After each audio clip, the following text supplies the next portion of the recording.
As KMAN's Morning News coming up on 8:30 here on this Wednesday morning. Brandon Peoples joined in studio by Senator Jerry Moran.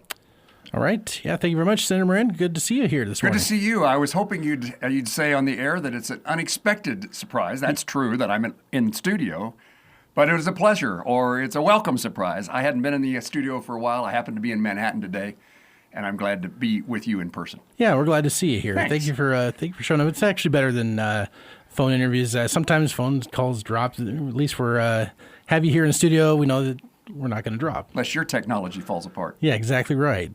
Well, we know that you've got a very special guest that you're going to be bringing into town here later today. What time is that going to be? This afternoon, 2 o'clock, I have Deputy Secretary Vaden. This is the number 2 person at the U.S. Department of Agriculture who has accepted my invitation to come see NBAF.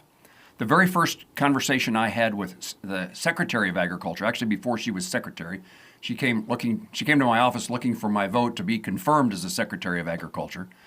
And she raised the topic of NBAF before I had a chance to, and told me how important it was to her and how she wanted to pay a lot of attention to NBAF, and I welcome that. And so we worked to get her or the deputy here, and I expect we'll have the Secretary at some point in time as well. But this NBAF we've already broken ground. We've already cut a ribbon.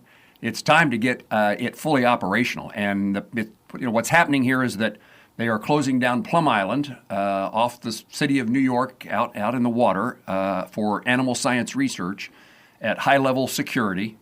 And as it is being closed, work is being moved to Manhattan, Kansas, and to NBAF. And our goal here is to make certain that NBAF is ready for that work, and to make sure it happens as smoothly as possible, and to make sure that it happens on time. And I want USDA, the Department of Agriculture, which manages now this project. It was built by the Department of Homeland Security.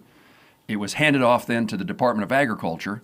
And in my view, the last Department of Agriculture administration could have spent more time and effort making sure that the T's were crossed and the I's were dotted, just that things got done and moved quickly. And I want to make certain, as we see by the Secretary's initial comments, this was important to her. We want to make sure that everything is in place for this to happen, which is supposed to happen in the spring of 2026. So not far away. Okay. I was under the assumption that they were already fully operational, so that's not the case yet. So they're not quite fully operational, but what's taking place here is certainly training and research that's done, and we want to make sure that the next part of the research comes is the most, the most serious, and that has to take place in the highest level of containment. That's what comes next from Plum Island, and I think this is the state's largest. I don't know about inflation and whether this is exactly true, but in history, I think that NBAF is the largest federal investment in a project in Kansas. This building cost $1.25 billion. And again, we're just trying to make certain that this is fully utilized. And the other part of that, it's a twofold thing. I want K-State to have the opportunity to show off the BRI, the Biosecurity Research Institute that we have, named after Pat Roberts Hall. That there's opportunities here for K-State to grow its animal science research. So really, the purpose of the visit, and we'll do what Secretary Vaden wants to do, but my goal in this visit is to make certain that he sees the significant progress and how close we are already to utilizing fully the NBAF facility. And secondly, let's have some research that can spill over into the BRI at K-State, giving faculty, students, and opportunities to engage in that animal science research. And then secondly, to get it commercialized. I mean, what we dreamed about when NBAF came into play as we worked to get it to Manhattan was that then there will be, I'm the author of legislation when I was in the House of Representatives to create the animal science corridor from Manhattan, Kansas to some university town that we don't talk about in Missouri. And in that corridor, we expect a lot of business to grow, and it's happened. But NBAF being in that corridor means that there's a lot of economic opportunity for animal science companies, private companies, to utilize the science and research in Manhattan at K-State, and that grows with NBAF fully operational. Now, a couple months ago, you guys had an impromptu meeting, you being the Senate Ag Committee, which you serve on, with Deputy Secretary Vaden about the proposal to relocate some staff out of D.C. to 5 hub locations, Kansas City being one of them. How much of today's trip is tied to that? Well, I know that this Deputy Secretary is also going to be in Kansas City, and I don't know his exact schedule, but I was involved the last time we went through this with the first Trump administration, and we worked to get Kansas to be a site for a growing workforce for USDA in our state. We were semi-successful because they chose a site just across the river in Missouri for 2 agencies that are involved in agricultural research. The Biden administration, Secretary Vilsack, who then became the Secretary of Agriculture after the Trump administration, he confirmed that decision and left those offices there in Kansas City, Missouri. But I don't know in those days, particularly with COVID, that many employees actually moved. They worked remotely. This administration is much more insistent on working in office, in place, in laboratory.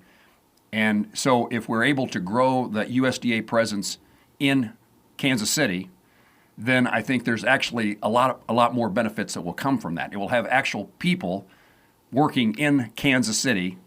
And I smile when I said, about Columbia, Missouri, where that line is dashed. That facility, those offices, those employees in Kansas City, Missouri benefit this region, Iowa, Nebraska, Kansas, and particularly Kansas State. But I've had this conversation with Secretary Vaden, who was the person who made the decision about that move when he was in the Trump 1 administration. And I said, while you chose Kansas City, in this search as you look for further expansion, please don't be reluctant to cross the state line. And we're happy to show you and encourage you to find some Kansas locations. Very good. Again, Senator Moran joining us here on News Radio KMAN.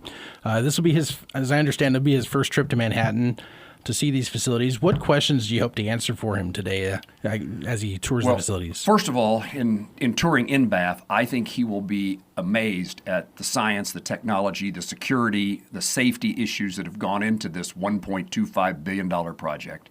And just seeing the building, if you don't know what this looks like, if you've only seen it in a photograph, I don't think you understand the magnitude. You probably wouldn't understand the magnitude of effort. I mean, this building has been built with so many security conditions, and at one point in time that was decided to add even more before it was commissioned. So it's been through the security. I want him to see that. I want him to see the people and make sure he understands the quality and scientific background. And there's also, one of the things we'll talk about is the need to move quickly to get everything up and running. We got the screw worm that's a possibility of crossing into the United States. Agriculture is in jeopardy.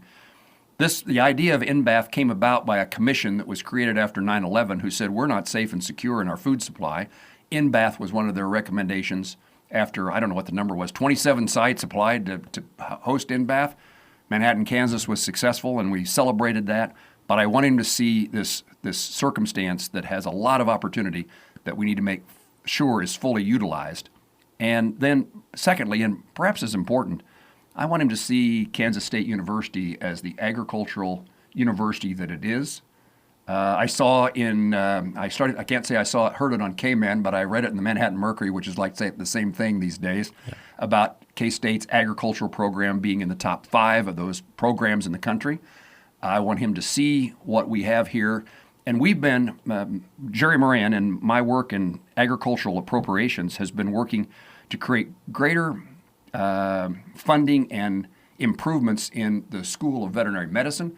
We have so many things we can tie together that make the animal science opportunities for Kansas, both academically and in research, and then in the private sector, and also in research in the private sector, that makes Manhattan a hub.